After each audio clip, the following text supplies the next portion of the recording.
लाहौर का जहां नामालूम अफराद ने 55 साला शख्स को घर में घुसकर कत्ल कर दिया। मकतूल मोहम्मद अमजद को तेज आरे से गर्दन पर वार करके कत्ल किया गया है।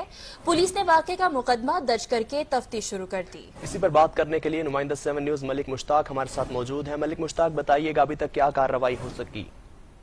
जी बिल्कुल, ये थाना शादरा का वाकया है कि सईद पार्क शादरा का रिहायशी मोहम्मद अमजद, जिसकी उम्र 55 साल बताई जा रही है, उसको घर के अंदर घुसकर तेज धार आले की मदद से कत्ल कर दिया गया।